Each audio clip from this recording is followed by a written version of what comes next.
Hello, everyone. Today, I'm very happy to have with us a retired senior government officer. He's had a number of important posts in India. We have today with us Subhash Garg. Let's listen to him. We have agreed that he will talk briefly about, or perhaps at length, about his own experiences as a young and senior officer. And he'll also talk about India's future and India's past, or whatever suits him. There's no constraint as such. So let's listen to him. Over to you, Subhashji. Thank you, Subodh, for inviting me for this great conversation today. I'll begin by sort of just recalling that I had, in a way, I would call a good fortune of sort of being born in somewhat of a challenging environment that gave me a lot of abilities in time to come with respect to sort of being able to be to find my path out, to sort of seek solutions rather than being dependent or being protected by my parents, so to say. Just to recall, so my father, who was a telegraphist in the Post and Telegraph Department, um, the earliest incident which I recall, and I think that gave that kind of lead to be sort of independent kind of thing on, is that when I was to be admitted in class 1 at in Alwar, we were in Alwar at that stage. My father decided that he'll not go to get me admitted. He asked a boy in that street that take him and he will get admitted. Right. So we just two young small kids walked to the school and I got admitted myself. So the ability to get admission and on your own, and then I had my younger brother a year later who started accompanying me and sitting in my class. He was not 6 years old enough to be admitted, but he started listening, learning, and the way the things went out. A little later, when I was in class fifth or sixth, my father developed some sort of depression, and the family economic situation also started becoming challenging.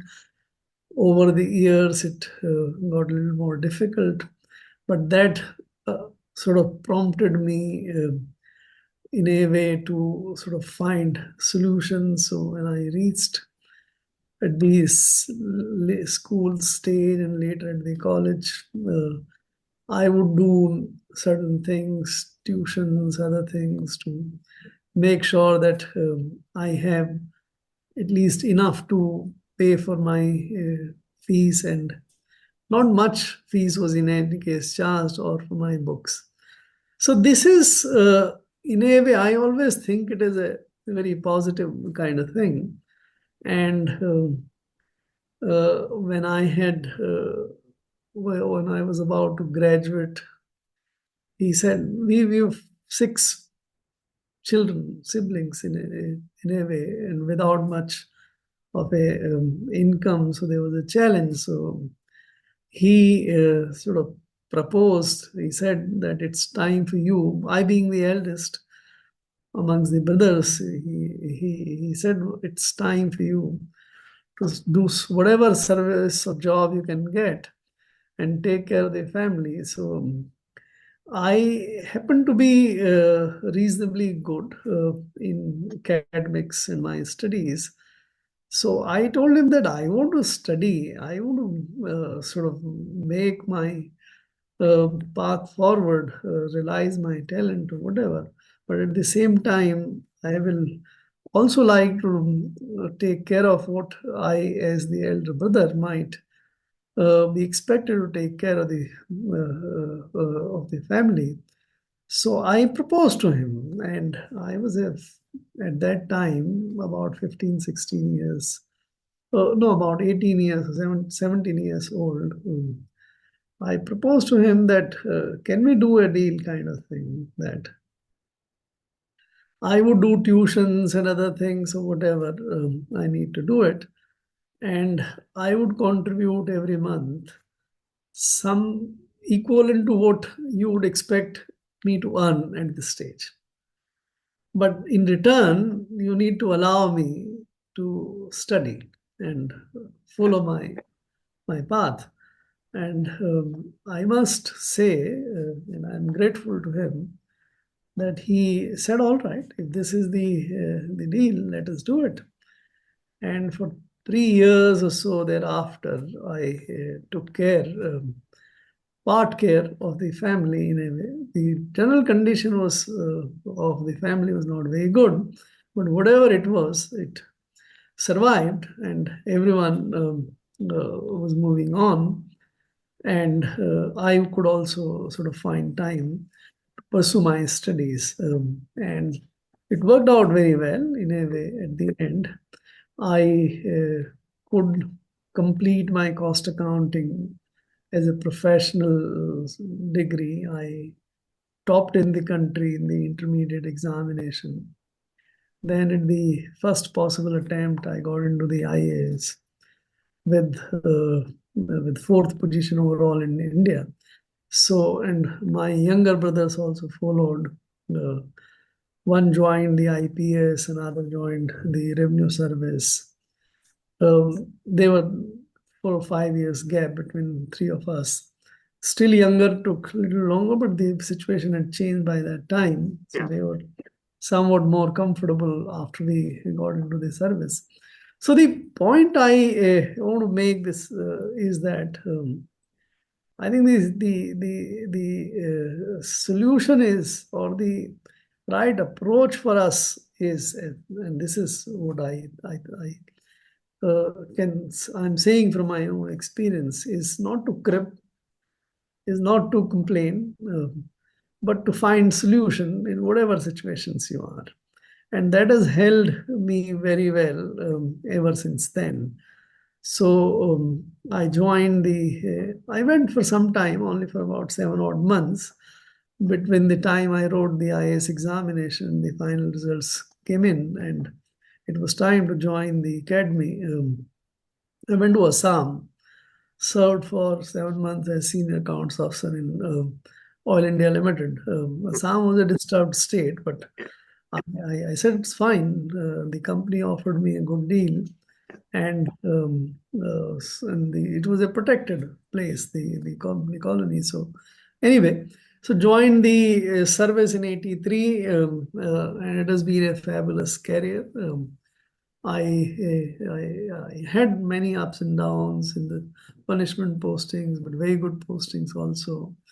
The one thing which during the course of service, I realize is that the real worth pursuing, and since the objective of doing or getting into the IAS is to do public service. In a way, you are a public servant, and public service is your key reason to be there.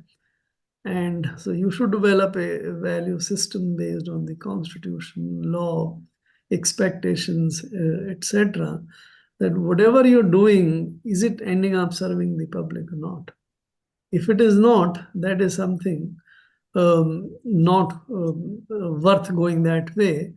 And it can also resolve the kind of conflicts which very often happens, because you have a political system in which you work, and the political system, politicians also have the whole objective of serving the public, so to say.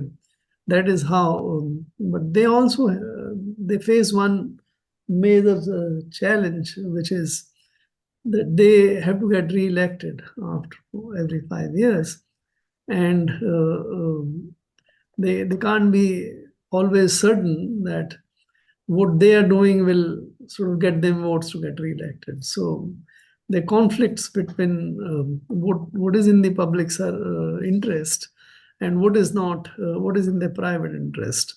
So this conflict between public and private interest actually create a condition where the civil servant also comes into conflict with them. And there, if you have your understanding right and competence right, in the sense that you stick for what is in the public interest.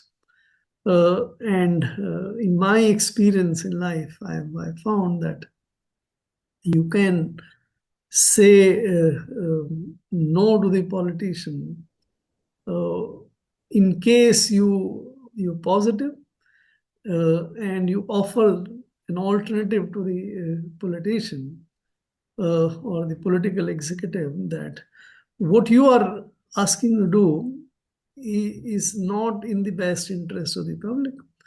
There is an alternative to achieve what you want to achieve.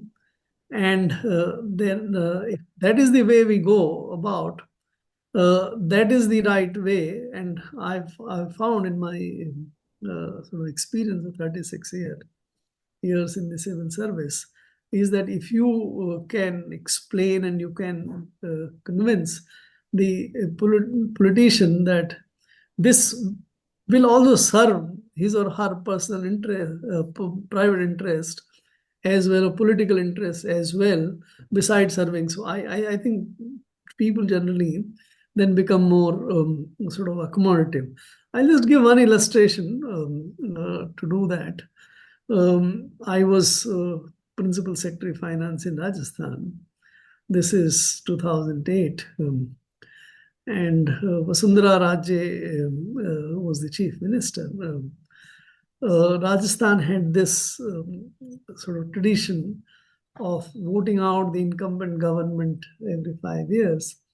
And she also had sort of accumulated certain kind of resentment against her way of working and otherwise. So the chances of her getting re-elected were seen to be sort of somewhat lower than would normally be the case, even when the 5-yearly change takes place.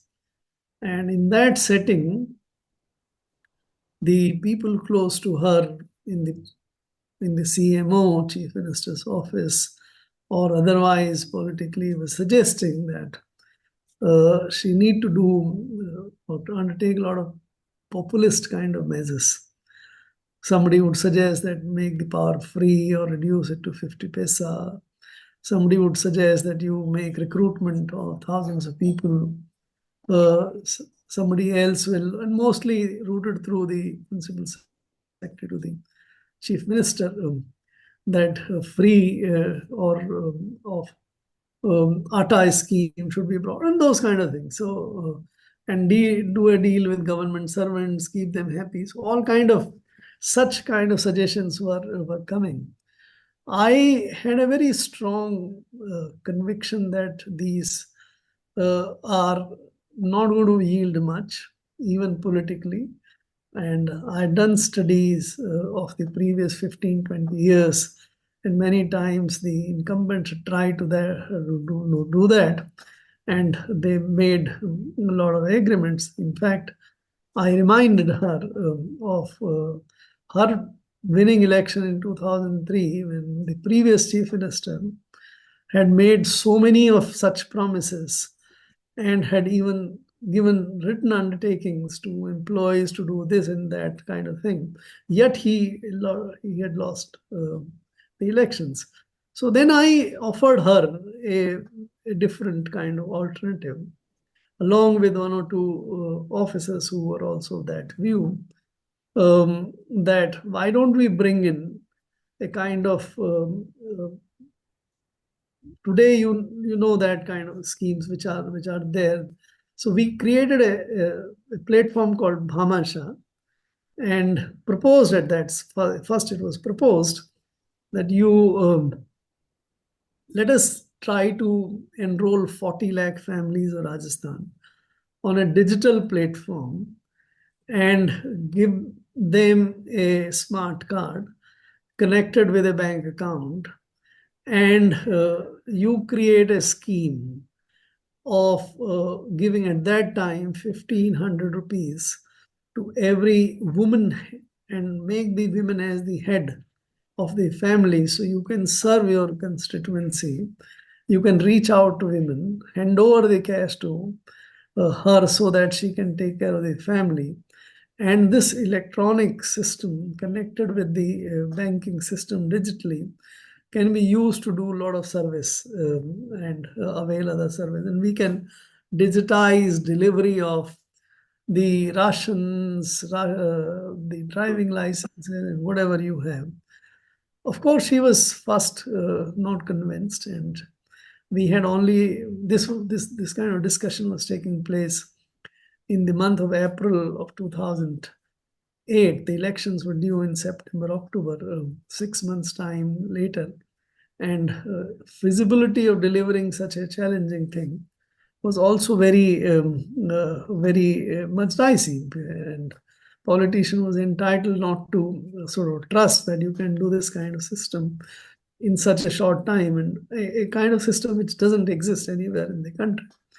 But I must say that she was open, and she made us do a lot of presentations, explanations, including the cabinet, and some elements of this actually struck to her very positively.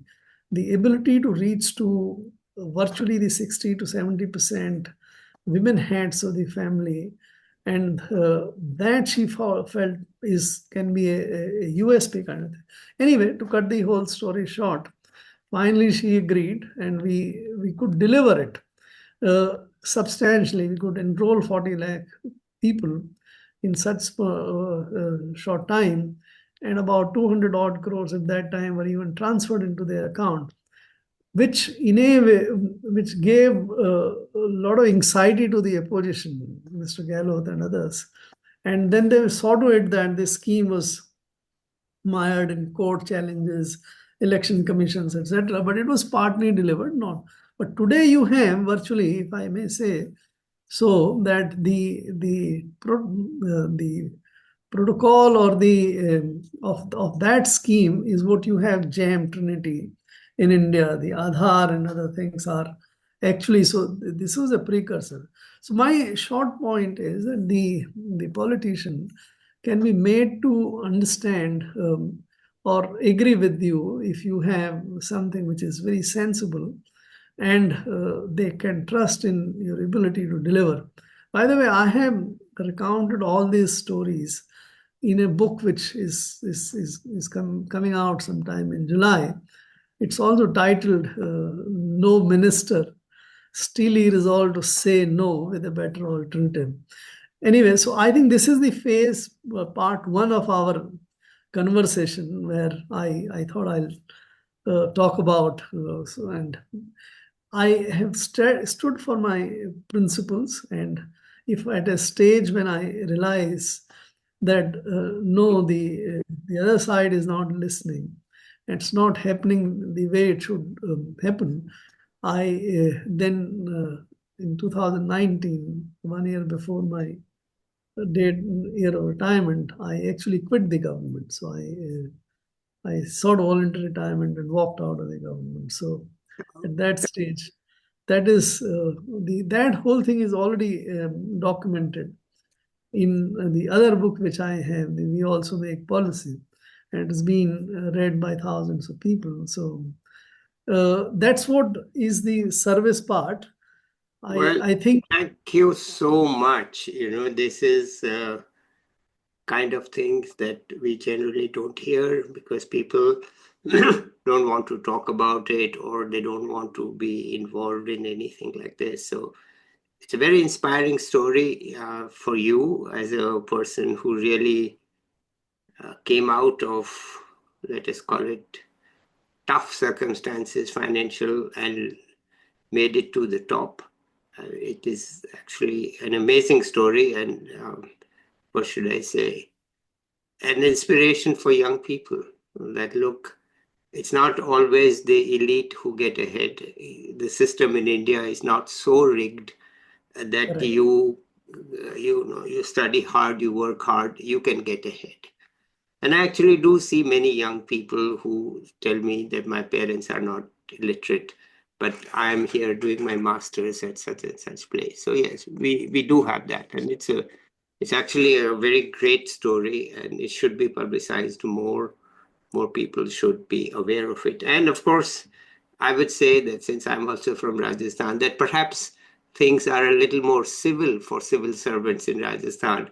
What I've heard in other states is that this kind of civility is not heard of even because the politicians are much more, let us put it, vicious and much more aggressive. Rajasthan has a tendency for politicians to be somewhat old-fashioned and civil. I mean, and to listen Correct. to others, right? They do. It doesn't matter whether they are from party or party B. They do tend to listen. That has always been the case. All right, great. That's a very, very good story. But I think we can't let you go without telling us things about the union government. And what let's hear a little bit, maybe to a couple of minutes, your experience in the union government.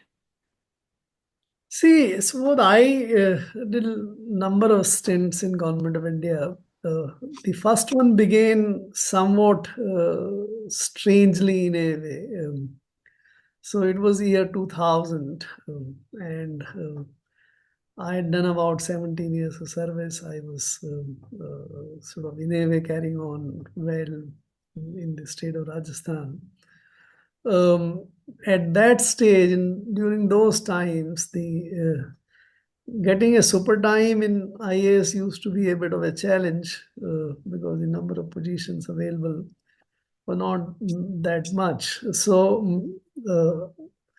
the government of the days, especially egged on by the then Chief Secretary,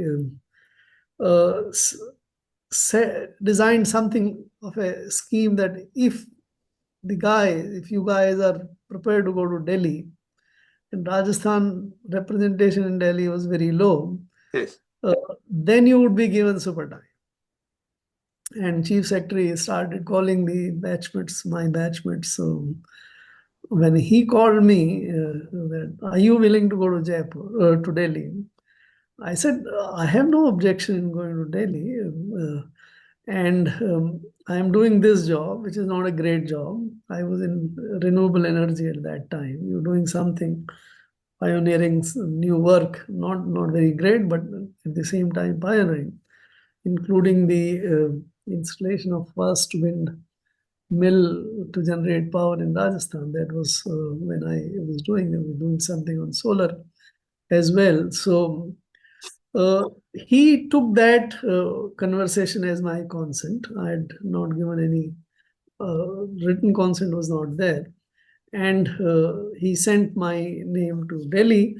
And one day I heard from a batchmate of mine who was in DOPT handling the central appointments that I've been sort of enlisted for being considered here. And anyway, I then landed up finally after 2 or 3 months as a director in Department of Economic Affairs. I served there for 3 years in the department, then 2 years as the joint secretary in the Ministry of Finance on the expenditure side, handling the state finances. Both these experiences were incredible. It gave me a lot of exposure to the national economy, financing, states, federal fiscal relations, and so on and so forth. And then I went back. When these happened, I just recounted that story. So I came back again to Government of India in August 2009. And this time I served for about 2.5 years in the Ministry of Agriculture as Joint Secretary in charge of trade, as well as plan. And there is a major scheme called RKVY, Rashtriya Krishi Vikas Yojana. All these were very very good launch pads for understanding what is happening in agriculture and agriculture trade in the country. Then I was called and I moved to the cabinet secretariat as joint secretary and additional secretary for some time. Then I was recalled again to Rajasthan when Vasundhara Raje came back to the government in 2013 as Principal Secretary Finance, the position I held earlier. And that is when we actually completed the Bhamashah scheme, which I was, and it became a very, very successful and very good scheme over there. And finally, I was picked up for the executive director job in the World Bank. And from there, I came to Government of India as Secretary Economic Affairs in 2017. So, and stayed there for 2 years. And when there was a difference with the then, or even continuing Finance Minister, Nirmala Sitharaman, who was not prepared to work with me. So then I took voluntary retirement, and after serving 3 months notice period as Secretary Power, I left the Government of India. On the whole, I must say this was fascinating experience. In all, somewhere close to about 13 to 14 years of working in different capacities, right from director to the highest position of the finance secretary, so to say. It was wonderful. It was great. And of course, there are always, you live in a society, you live in a people-oriented, humans-controlled system, so there would be some friction, something, but no regrets. I've recounted this entire story at the secretary's level in that book which I said. Yeah. So that is, I have not spoken about the tussles and the of that, because I would say it will take much more time, and I would suggest that the interested people may have it from my 2 books. By the way, those books are also written in a very different way. These are not a typical civil servant's biography or something. These recount actual issues, actual discussions, actual contentions, difference of opinion, what, why, etc., as if the reader is sitting right in the room. I have named everyone, attributed whatever positions he or she took, including the Prime Minister, anyone. So this is a very realistic. My idea was to document this is for posterity, for history. We have very weak system in the country about documenting what is going on. And that's, I thought I would fill up this gap by sort of creating or recreating the situations as things happen. It's not to show me in great light or bad light or whatever, or somebody else. It is as realistic as it could be. So I think the readers will get a sense of appreciating how the real situations in India are. And in those situations, how do you make the right kind of decisions? And what is your responsibility? So I think that's...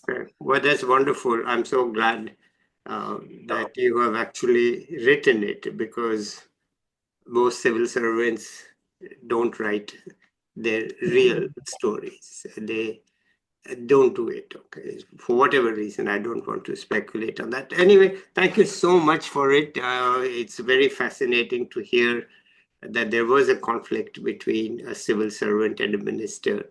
And the minister actually prevailed in a sense. You had to quit.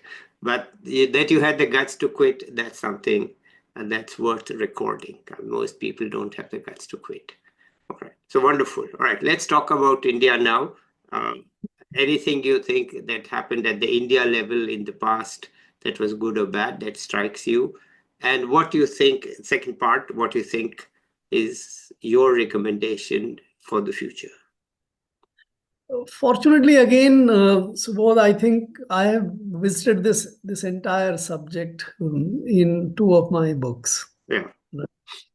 So this is the $10 trillion Dream series, which the first one was published in 2022, and the sequel or the further assessment has been published last year in October 2024.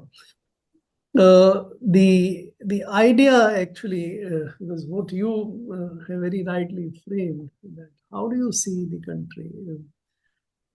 And since I focus more on the economic side, not that much on social and the political side of it, so I focused in this on the economy side. So when I was serving in the Economic Affairs department, you remember 2019, the elections Yeah. were there, and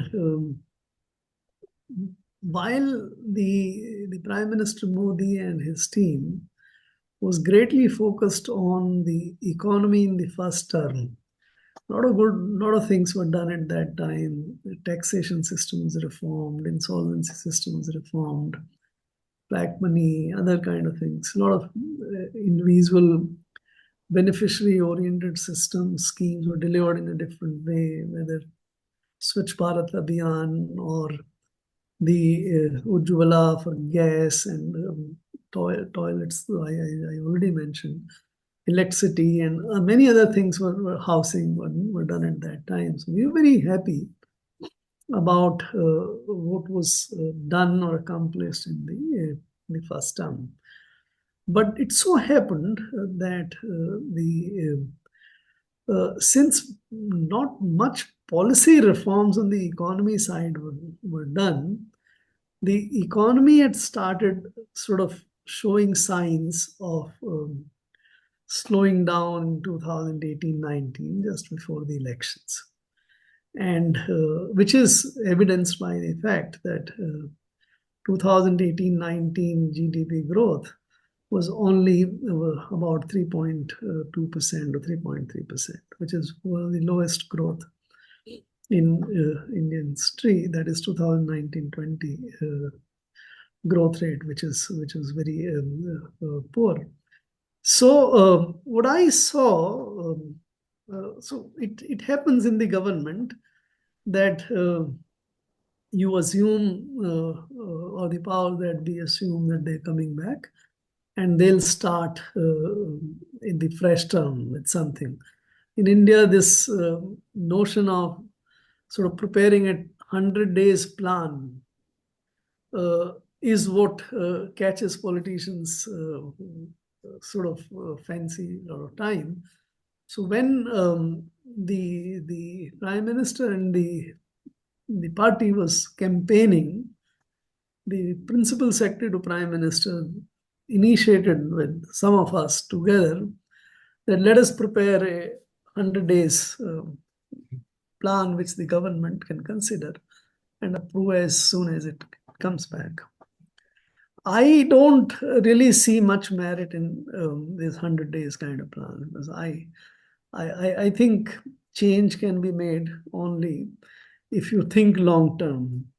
If you introduce the changes which can bring the change, requisite change and reforms, and that is to be in a long term perspective.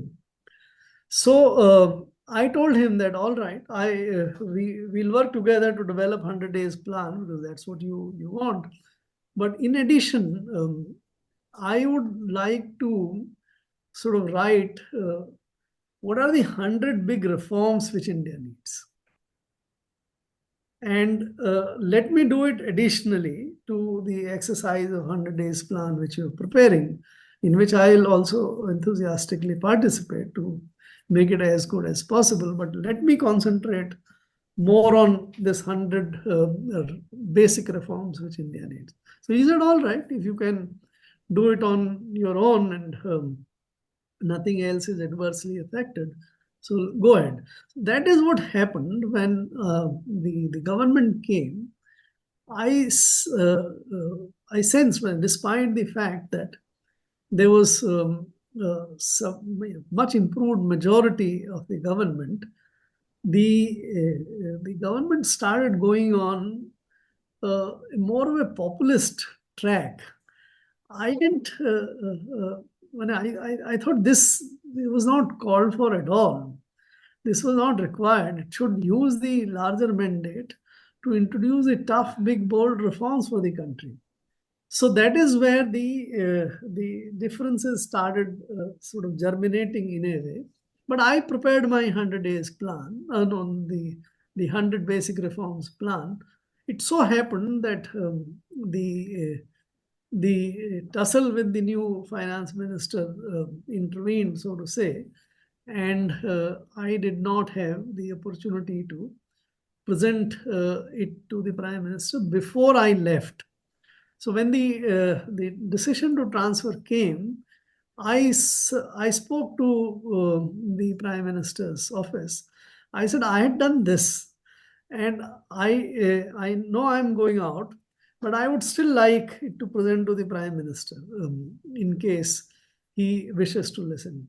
Incidentally, in the 2018, 2019-20 interim budget, which was presented in February 2019, just before the election, we had articulated a notion in the notion of India becoming a $10 trillion economy by the middle of 2030s. We were at about 2.6 trillion at that size. So if you aim on a longer term, which guides your actions and the policy reform agenda, and the government was very enthusiastic at that time, and this was sort of placed into the budget, and it also was accompanied by a 10-dimensional kind of vision that what is it, that broad fulcrum of that reform and the change plan. So we had this when the government came, that you had made this announcement, and this is what captures your sort of vision and goal for the long term. And this here is my sort of basic big 100 reforms agenda to make you realize this. So Prime Minister agreed that all right, he'll like to listen to me. We had a good meeting. So about 3 hours long, I presented this last thing. He found this to be very innovative, useful. He had a lot of questions, and I tried. I think I found him to be getting reasonably convinced. And when we concluded, so he said, Subhash, why don't you make this presentation before the Council of Ministers? So I said, fair enough, that's that we can carry on. And this was then handed over to the Principal Secretary's office.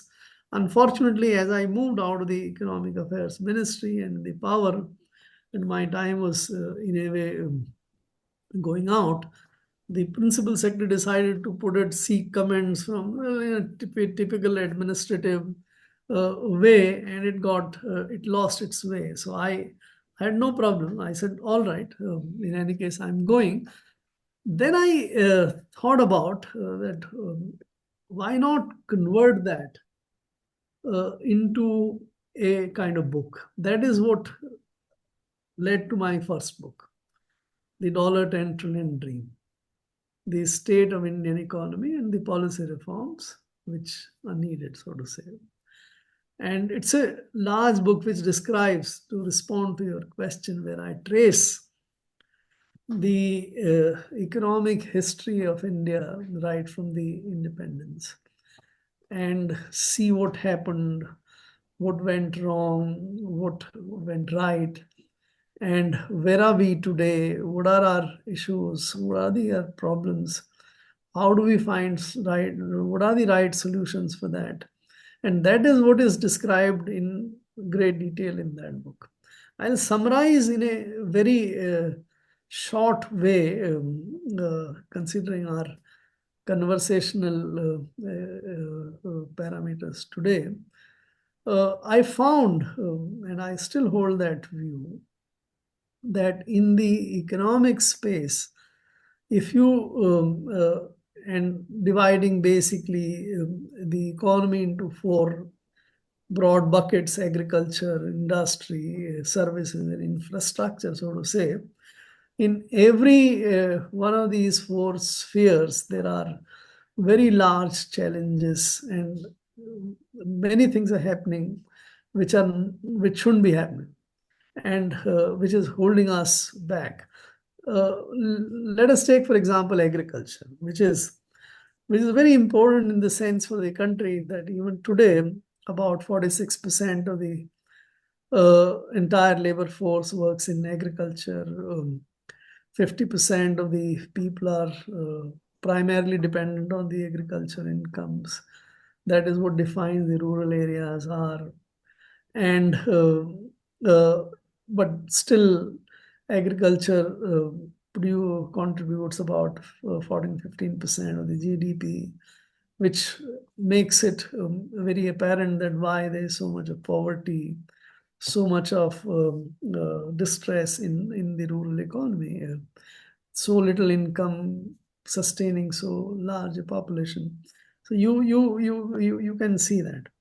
I also analyzed and found that in order to make the income of the farmers rise, so that they can do, and I would assume that all of this was done with right kind of intentions, maybe without understanding this whole thing correctly, but with the intention must have been right, from the days of Green Revolution or otherwise, that it was very peculiar, that on both sides of the production, the inputs as well as output, the government was in agriculture, especially the cereals economy, the food grains, was supporting to the maximum extent possible on both ends. So in India, almost all inputs have been made virtually free. Water is free, electricity is more or less free, seeds don't cost you much. Fertilizers today, only about 10% cost is charged. So you name anything on the input side. Interest on loans is not charged to the farmers. So in order to make the cost of in agriculture virtually zero or next to zero, the government is sort of putting so much of money and trying to help. You can compute. My broad computations about 7 to 8 lakh crores worth of inputs cost is borne by the governments. If you will include electricity, etc., it might actually go up to about 10 lakh crores. It's a very large sum, but which is still not helping the farmers. This distress is there. On the output side, you are, at least for wheat and rice, you are buying everything at the price which is close to, if not higher than, the international prices. You can't offer better than this. It's not minimum price. It is literally the maximum price, right? And so you are offering them maximum price. You are subsidizing and making all inputs free, and still the farmer is in distress. Suicides happen here. And just before the government went for 2019 elections, they introduced the third element into this. The government started a scheme called PM Samman Nidhi, PM Kisan, or Kisan Samman Nidhi, in which 6,000 rupees per farmer is paid, per farm family is paid to them. So you now are providing cash also, cash support, instead of as a subsidy. So despite doing all these things, the agriculture growth remains whatever it is, 3% or so per annum, and the distress and the problem doesn't go away. So what is the solution? How can we? So I figured out in my judgment that there are a couple of things which we need to achieve. We need to have the diversion of people from agriculture to non-agriculture, right? All over the world, this transformation has happened. Americans have less than 1% of the people in agriculture. Europe has less than 3%. Globally, it's about 5 to 7%. In India, we have about 6% of the labor working over there. So it's not the right way. We need to work to make sure that the agriculture doesn't have more than 5 to 10% of our workers doing that. And it's absolutely convincing. One is that if you take out this 40, 35% of the total workers, leave only 10%, the agriculture productivity is not going to go down at all. It will actually improve. So do this. Second, instead of attending every end of agriculture, subsidizing and purchasing output, why not sort of convert all this into a cash transfer program and give the farmer the choice to do whatever agriculture he wants to do, or he doesn't want to go and sell or lease or whatever, and want to do something else that will facilitate the objective number one. So I have analyzed this thing in great detail. I think this is not a very common knowledge. The agriculture ends up using about 85% of country's land, usable land, about 85% of country's water, and 50% of labor, and still it produces only 15% of India's GDP. Now, this equation is absolute, so it has to be correct. So likewise I've analyzed industry, infrastructure, digital currency, and other things in that, and I think we would require, in case we need to talk about all of them there. But I just thought I'll illustrate this. So this book is there. I also found it's not mere coincidental. I think there deep-seated involvement that the country has had three extraordinarily gifted individuals as prime ministers who had the entire population of the country in a way under their thrall. I mean, they're so popular. But it's a coincidence. I mean, it can't be a mere coincidence. There must be something we should analyze. That all three of them were politically very strong, but economically a failure. Whether it's Jawaharlal Nehru, whether Indira Gandhi, and now Narendra Modi, to say they were great underperformer, not a failure. Let's not call for failure, but great underperformers. So what happens when why the most populist leaders don't really succeed economically? Is there some connection? Right. So anyway, that also, there is a chapter in that book where I analyze the 10 big lessons we can have in 75 years of our history. So that is where the first book, and there is a detailed agenda laid out, including massive public sector, other kind of reforms which is there. I don't want to labor it right now.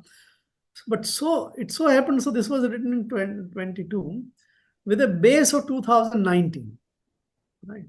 And my idea was that at every 5 years, you take a stock of where that particular government has taken you there, right? And whether things worked or things didn't work that very well. That made me write the second book on this series. the $10 trillion dream dented.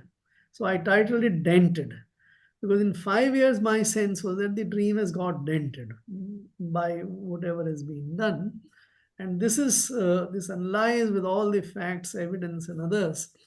The 5 years economic performance of Narendra Modi government in term two, so Modi 2.0, if you call it that way. And that is where every aspect of the economy, whether it is production, consumption, incomes, investments, labor, money, finance, all things have been analyzed and with data, I bring out wherever there have been success. For example, in payments, Jal Jeevan Mission, there have been notable successes as well. But wherever there have been failures, so failures have also been sort of greatly documented. And wherever the performance was not so good, bad, that has also been sort of brought out. And the ultimately, you see, that performance gets captured.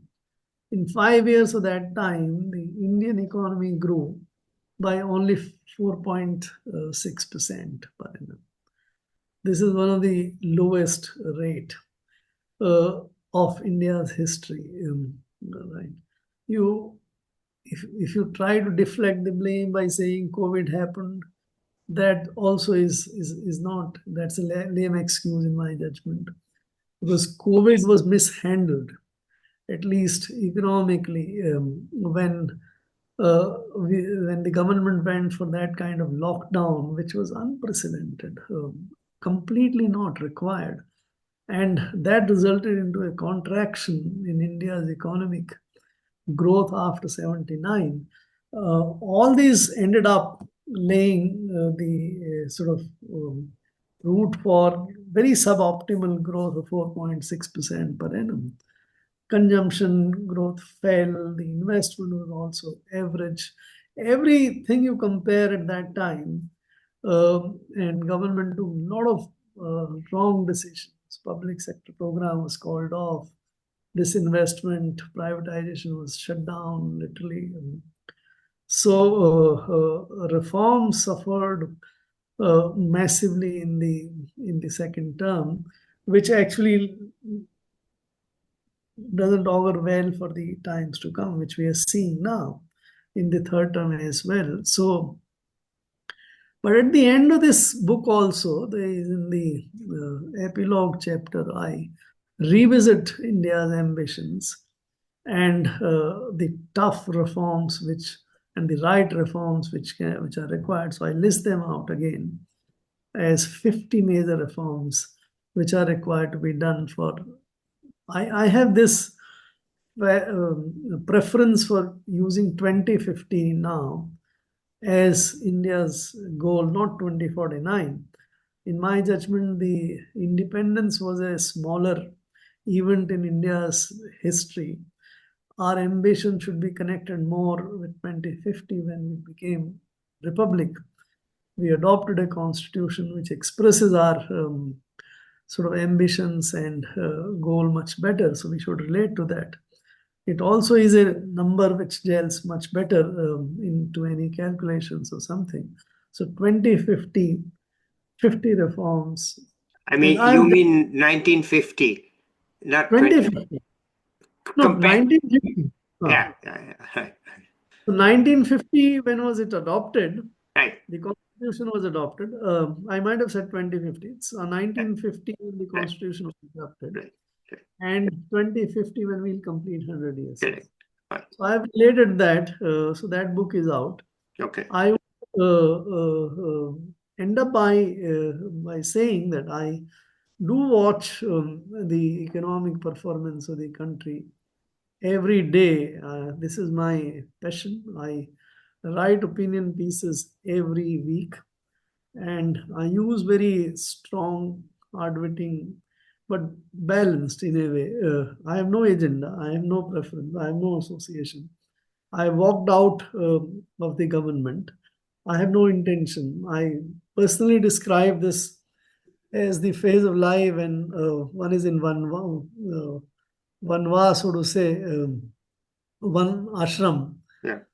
So that stage, today we live in urban, Yeah. one urban forest, so to say. Yeah. But that is what it is. So, but the key aspect of that is that you detach yourself from the lures of power or government or action, so to say. I watch dispassionately, I write dispassionately, and that is where I'm at a lot of peace and happiness today. Of course, I wish the country does better. That's very important for our people, right? But people are also required to be sort of much more vigilant and more hardworking and more sort of progressive in their Islam. There's no point in going to look for Aurangzeb's and of the world and getting lost into that. You look at future. You can improve things only in future. You can't improve in things in the past. Right. So I think I'll stop with this. So this is, I have a very strong notion view about India's economy. And that is what I have expressed in these. By the way, I'll just also mention that I do an annual book on budgets every year now. And these are most authentic documents. 25-26 budget has been published only last month. So I enjoy doing all this economy, budgets, and writing about those experiences. It's time, personally speaking, but I think if the country does better, its people do better, I think we'll be in a happier space. Thank you. Okay, thank you so much, Subhash ji. Let me break my rule and give a comment. And that is that I am fascinated by your description of agriculture, which I agree. And I have sort of written an op-ed in the Hindu Business Line, which lays out some of these problems that you are actually subsidizing the input and the output. And this, I know, made sense way back in 1966, because this was the only way to handle the risk aversion of the farmers who were being told to do something that they had no knowledge or clue about, and which broke all the things that their family had done for all these years. So it was essential to give them a safety net. A better safety net perhaps could have been devised, but those were very difficult times. Exactly. And the fact that they got the HYV into actually operation and production, and within 3 years, the PL 480 imports had dwindled to zero. Okay, we were living on charity ships, and the ship would arrive in Mumbai, and that would be a sigh of relief for the country with the food from the United States, the wheat special. By the way, I have documented this entire thing in that book. Okay, good. I'm just saying that, I entirely agree with you. Yeah, that look, so they did, it is a remarkable achievement of any country that it can go from a charity country to a self-dependent country in 3 years. Now. In 3 years. We are agriculturally surplus in exports. Our exports But in 3 years, we were not surplus, but we were no longer dependent on. By 1990s. Yeah, I agree. So this was great. What I'm saying is it has long outlived its meaning. It has long outlived its usefulness, and it's actually created this situation in which a huge amount of resources are completely misallocated. And we cannot hope to have a high GDP growth rate with so much resources being devoted to low productivity activities, which don't benefit the people at all. Absolutely. Absolutely. So anyway, I usually don't give any comments, but here, this is also my emerging viewpoint. And actually, I've written also an op-ed. Though I'm not an agriculture specialist and I'm not really involved, but I am a subsidy specialist. I said, what the hell is this? Actually, the all input subsidy should be scrapped, as you rightly said. because they go against cost minimization. And you can give whatever output subsidy you want, or you're saying, why even give an output subsidy? Just give an unconditional cash transfer, right? Just take the money, do what you like, right? And that way you don't mess up the resources. Okay, thank you so much for that innovation and that idea, and for everything else also. And I think let me just end it here, because my practice is not to comment. I must just say that it's very, very rare for anybody to quit the government. It's very, very rare. It is, I mean, I am very, very intimately involved in government affairs in my family life and so on. And it is not at all a common thing for a government servant to quit. I will tell you about Mr. Anand Sarup, a pretty much older predecessor in the government, very much rebellious man. He wrote the education policy in 1986, 1956 or 57 batch of IAS. And very much a strong-minded person, but even he didn't quit. So But I must tell you, Subodh, this was one of the best decisions. okay. And very right decision. And I Okay. had absolutely no conflict or no second thoughts. Yeah. And I'll just relate to you this incident, so that that tells you that this was how this happened. So what happened was that around 18th or 19th of July, additional principal secretary Mr. Mishra called me, and he said, "This is the situation. The Prime Minister has been FM has come to Prime Minister 3 times. She has literally said, I can't work with this man. He has to be sent out of the finance ministry. And it has been decided that you will need to move out." I said, I was anticipating this. I have absolutely no problem. And then he offered me something which is rare in a way. I think I'm always grateful to them for that. He said, "Subhash, we trust you, your capabilities, etc., whatever, and you can go anywhere in the government. You just tell us which post you want to. In the government, in regulatory commissions, anywhere, wherever you want, and you will be posted there." So I said, no. I've been thinking about this because I could see that what is coming out, and minister who has been appointed only 50 days back is not someone who you would change, and one has to make way. So I now want to expand my horizons and go out of the government, and I would take voluntary retirement.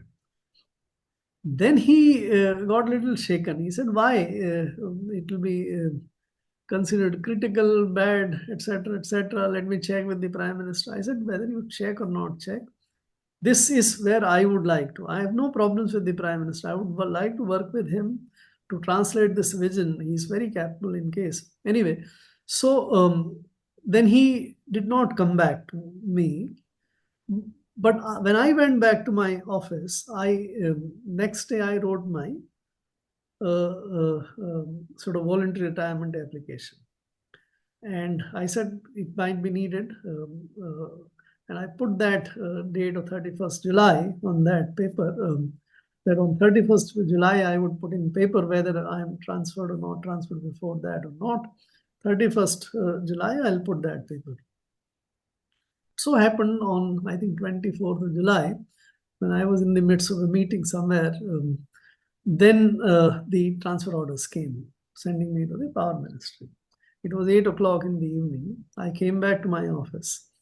I just opened that file, changed the date. Instead of 31st of July, I made it 24th July. I signed it, handed over the copy to my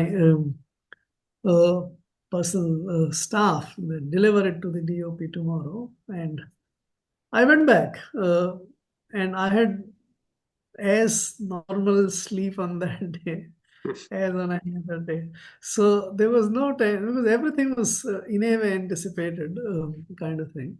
So God's grace, a very happy state of mind. That was best decision. And what I could in last 5 years, in a way, learn, because it provided me enormous opportunity to read, reflect, think, write.